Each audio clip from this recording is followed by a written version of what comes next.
And as the spin we had here on the coin, Rosalind won. So we'll start with Rosalind on this. But what do you see the priorities to bring the county budget into balance and provide at least an even and stable source for county operations? Well, I won't pretend that I have all the answers, and the briefings have been scheduled, and I would encourage the public to attend those briefings and give input to those. I won't have input specifically to this budget, but the priorities are probably going to be all over the place because people have different interests. I think public safety is going to be at the top, always seems to be. When any discussion of public safety comes up, it's got everybody's attention. I know we have problems on my side of the canal, and I definitely know there's some on this side too. So that's going to be a high priority. I think I don't know how the Belfair sewer system fits in with it, but I know that and the Belfair bypass are big issues, but I don't think that's going to fit in with this particular budget. I think we do need to look at why we got where we are, and it's because we haven't been paying attention to it and we haven't been getting input from the community as to what their priorities are and put together a plan so that we actually meet those needs. Big problem I see is that people don't really understand what a government does. And it's not a hobby, it's not a business, it provides services. And we need to start from the basics and figure out what it is that we are supposed to do and how we're going to prioritize those. Excellent. Thank you. And Tim, same question. Well, thank you for coming tonight. I must say, as the only incumbent up here that served for 8 years, I maybe have a little different perspective on some of the issues, but I'll tell you exactly how I feel. I've done that all my time in public service. The writing of the budget is one of the toughest jobs that the commissioners have. As you know, the commissioners do not directly supervise the sheriff or the auditor, or the assessor, or the coroner. We could go down the list of those elected officials, but we do write the budget. And when people say, well, we have a $1.8 billion shortfall, that is untrue. What we ask is our department heads and electeds to come up with a budget of what they would like to have. And that's very much different than the money that we have available. Believe me, we are in still a recession, and it is the biggest recession since the 30s. I think I have done a very good job in managing the budget through this recession. I can tell you that when I started, we had very little cash on hand. We were actually borrowing from the Public Works Department. We don't do that anymore. We have built up our cash reserves, so we have nearly $7 million in reserve. Other counties have gone through their cash hoping that the recession would end quickly.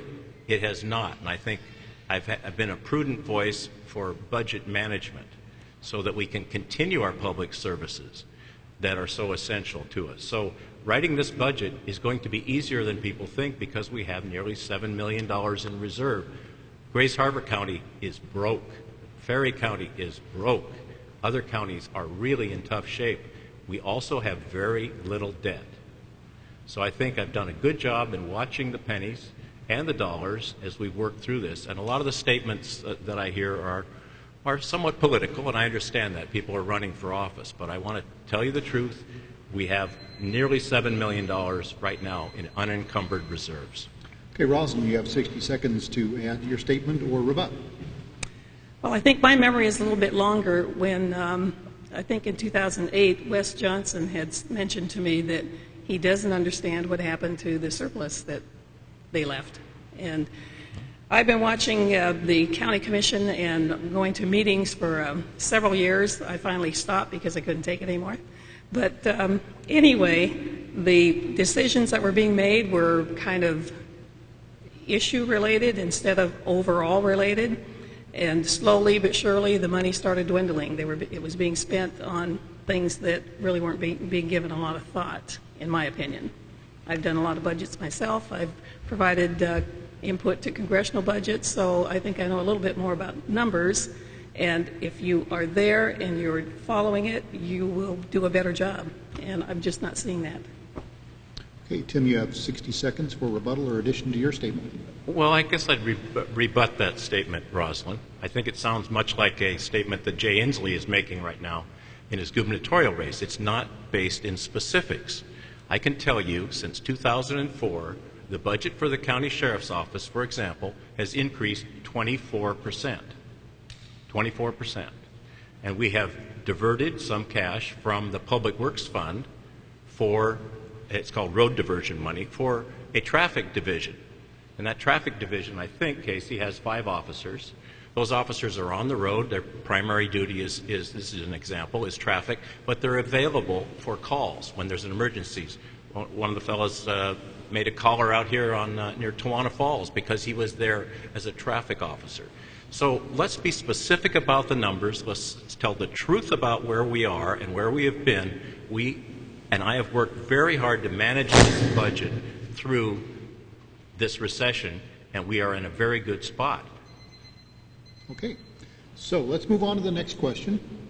And it's a callback, I think, to something I heard a little bit earlier about the use of advisory-only citizen committees and commissions.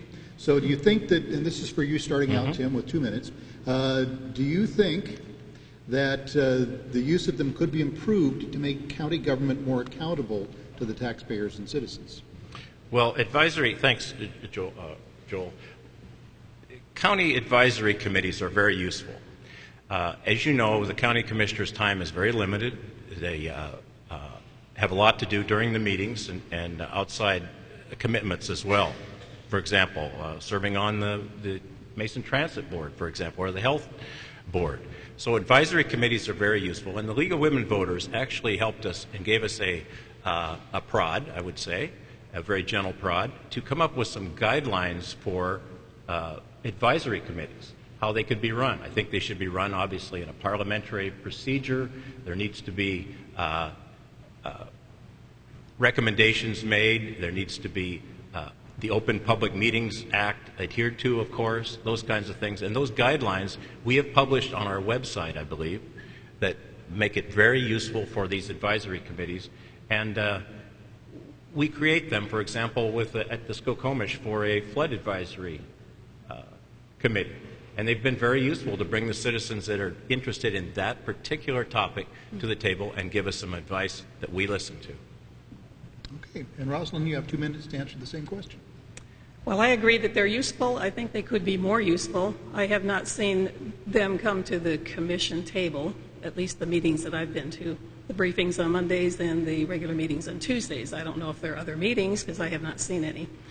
I think that the first thing they need to do is, meaning commissioners, is to take a look at the committees and do exactly what the league had recommended, because a lot of the people on the committees are not necessarily understanding what it is that they're chartered to do and what their authorities are, those sorts of things. We can do a better job of that, and I think they could be more useful for the commission in deriving determinations when they need to. I think that's what they're supposed to do, but I don't see that happening. Tim, you have 60 seconds rebuttal or response. Again, Rosalind, you say you don't see that happening, but there are not specifics that you're giving this crowd here tonight that show that that is accurate. I can tell you that our Planning Advisory Committee, many of our commissioners attend meetings there occasionally. We can't have more than 2 or we'd have a public meeting. We have meetings of the Transportation Improvement Board, which is a voluntary board. Those reports are made to our commission. Those people come to the commission and make a report. I can think of advisory committees that we've formed for our health department as well that come to the health board to make those reports. So if you have been to those meetings, I think you would have seen some of those people. But I personally say when you go to the meetings, I don't see you at those meetings. So there's a disconnect here in what I perceive, I guess. Well, Rosalind, you get the final word on this. There is a disconnect, and that's what I'm trying to say. When I was attending those meetings, you were not there. I was attending more meetings than you were, and that didn't make sense. So, and when I was attending, the decisions that were being made were spur of the moment type of thing. What I'm not seeing is long-term planning. I'm not seeing any actual coordination. I'm not seeing what a working team looks like. Okay, so we'll leave that one for the next question. We'll start with you, Rosalind. So the question is, how would you gauge the current morale of county staff? And depending on your answer, what would or could you do as a county commissioner to either improve or enhance the workplace culture for the benefit of the employees and the public? Well, again, I'm an inclusive person, and I think that that's what's missing. When I go to meetings, I don't see that the people who should be there are there. It's really unclear to me what the actual system is. I don't think there is a system. Don't pay any attention to him. So anyway, I think we could do better by actually being there for the people. I think 2 meetings a week is just not enough, and that's why when the people campaign and say they want a full-time commissioner, they want to see more activity at that table. I don't know where the activity is happening, but those are the only 2 meetings I'm aware of. Okay, Tim, you have 2 minutes. Well, Yes, the same question. I guess I'm kind of confused again about if you're not giving specifics to the crowd about what meetings you're talking about. But I can tell you that in our county, we have gone from 400 employees to less than 350. There's been a lot of layoffs, a lot of positions that were vacant that we did not fill. And what we have done, what I've tried to do and suggest to the other commissioners, is we right-size Mason County government. Now, we are in a recession. Believe me, that King County, Pierce County, go down the list of all the counties that have made cuts, that have consolidated and worked harder. We have put together our Public Works division with our Utilities division. We have combined our Parks division with our facilities people that take care of the facilities that we have at the county. That both those consolidations have saved money, and sometimes has cost a couple jobs. People have retired. I can think of other consolidations that we've made, and that's what a good manager does. Takes a look at what we have, decides what we need to do. It's not, I'm sorry, a y'all-come process. It's a representative form of government. You don't have the time to go to those meetings, and that's why you elect a commissioner to make those decisions. Okay, and Rosalind, you have 60 seconds to respond. That sounds very good, except that I don't see it happening that way. In my past career, I've been a management and program analyst, and I've sat and watched what's happening here, and I don't see it that way. Yes, those things are happening, but I don't see that you are doing them. And you have the final statement on this topic. Well, I would totally disagree with you. I think that there's been a lot of work with employees. We have a new personnel director right now. We're looking to work with our unions. I can tell you one thing, with less than 350 employees, we have 12 bargaining units. 12 bargaining units for 350 employees. It is a very big job working with the unions, trying to make things fair and equitable for everyone, and the people that are not in a union, that are unrepresented. And what I would like to see us do is have more of a look at everything together instead of individually looking at the Teamsters or the AFSCME union or the Woodworkers union or whatever it is, because you've got 12 to work with. That is the toughest job of a county commissioner, is working with those unions. And I hear a lot of things said about it, but it is tough, and there's a lot of negotiations that have to be done that are in context with what the revenue is. The revenue decides what kind of increases or compensation package is provided. And it is a very good package, by the way. Okay. Thank you, Tim. And let's move on to the next question, which has to do with impact fees and or the planning process. Kitsap County includes a single combined impact fee as part of their permitting process. In Mason County, impact fees are negotiated on a per-project basis with the recipients of the fee. As a county commissioner, what would you do to make certain the permitting process was more streamlined and consistent?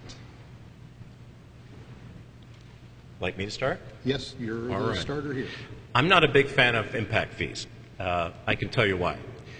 You live in your home, perhaps you own your own home, and you have an assessed value. Say your assessed value is $150,000. So somebody wants to put in a project near you. There's an impact fee, a school impact fee, other impact fees for roads and infrastructure that maybe costs $30,000. All right, on that new development, that impact fee would be imposed. The next time the assessor comes around to assess your property, he's going to look for comparative values. And what he's going to see is houses that have just been built with another $30,000 in assessed value.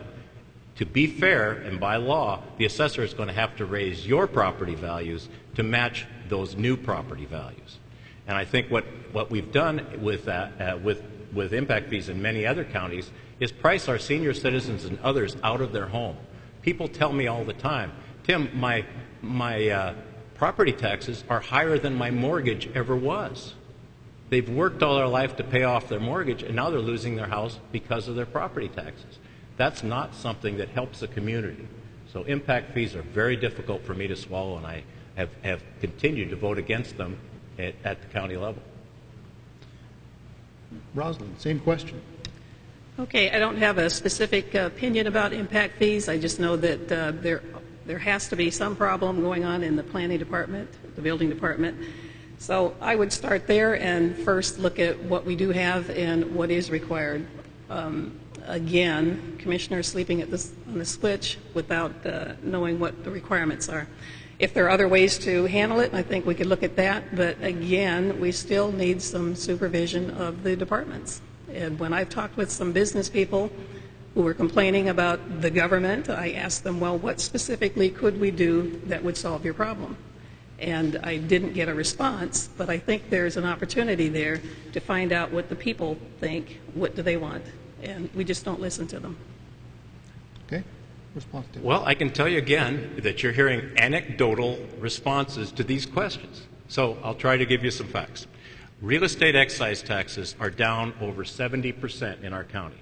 Why? Because our construction industry is on its lips.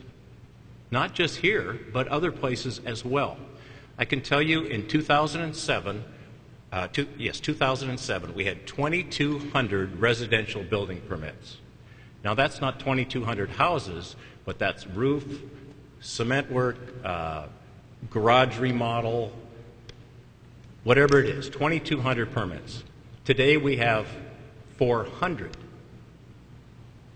That's a huge difference.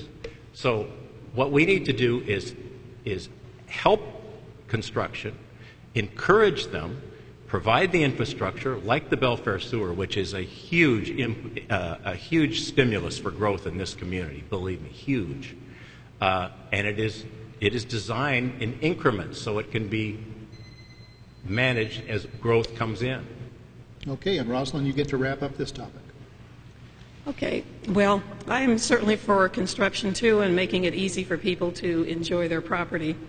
I think if we're going to talk facts, a few years ago I kept hearing this statement that I could not have substantiated, that we were the second fastest growing county in the state, and I don't know where that came from, other than Tim Sheldon.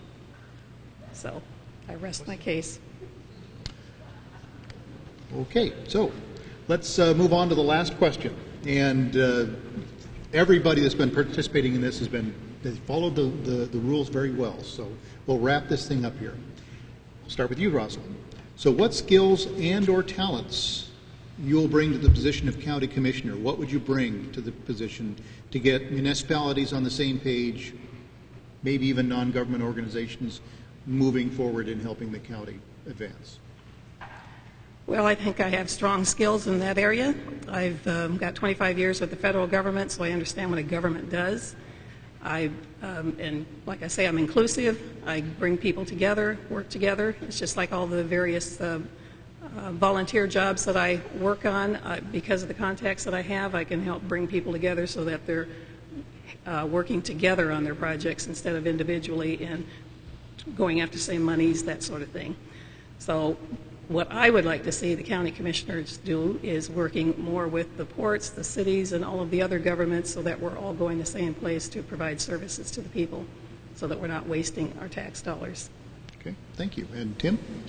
Well, I've been a county commissioner for 8 years, almost 8. I've been a state legislator for 22 years. There's only 4 people in the Washington State Legislature, 147 members that have been there longer than I have. I have a lot of experience writing budgets, 22 of them at the state level, 7 of them at the county level. I am a nonpartisan person. I'm not the former chair of the Democratic Party. I am a ticket splitter. In other words, I vote for Republicans, I vote for Democrats, I vote for independents. I try to be as fair as possible and say what's on my mind and live up to the expectations that people place on me. I receive calls all day long from people who want help with their permit, want help with a small business loan, want help with a state issue of easement, with DNR perhaps.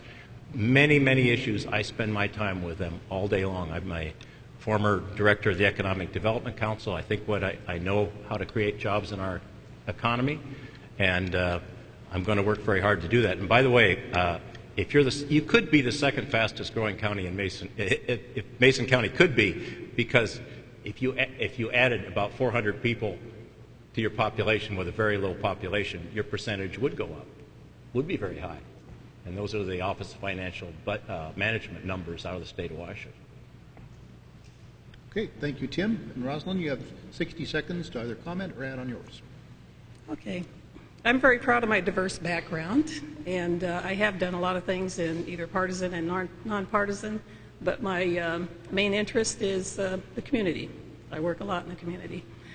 I think that if we could get commissioners who would be there, I mean, sure, maybe it's not a 40-hour-a-week job, but I think for the start it would be, because we first have to analyze what's going on, correct things that need to be corrected, and be there for the employees and also the citizens. So. Okay. And Tim, you have the final word on this. And on the question is? And the question revolved around the skills and talents you bring to the position, or a response to Rosalind, or just wrapping up. Well, I think Rosalind and I are two very different Democrats. Okay? If we are. I think we are. And the party has always had difficulty with me, and I've always had a difficulty with the party, I guess because I am more of a Jack Kennedy, Harry Truman type of Democrat. I am fiscally conservative. I'm somewhat socially liberal, but I balance my checkbook every day.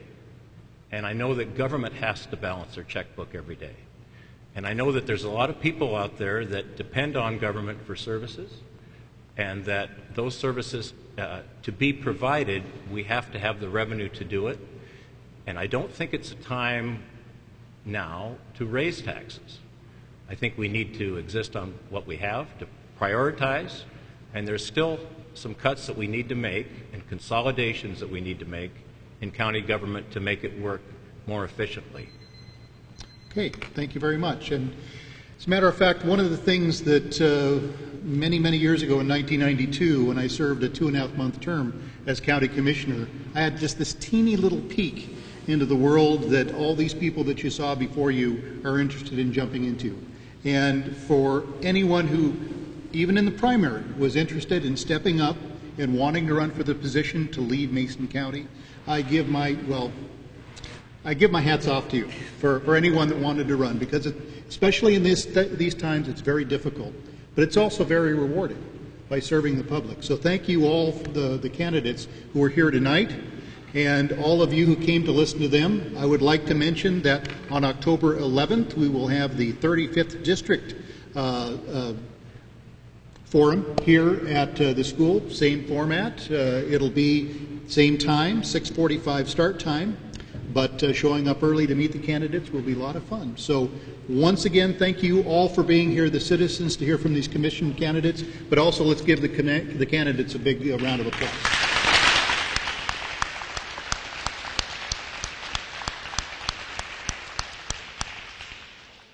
And I've been assured that they will be available in the foyer to talk to you and answer questions that you might have further. Thank you very much. Thanks, Joel. Yeah, thanks, Tim. Thanks, Rosalind.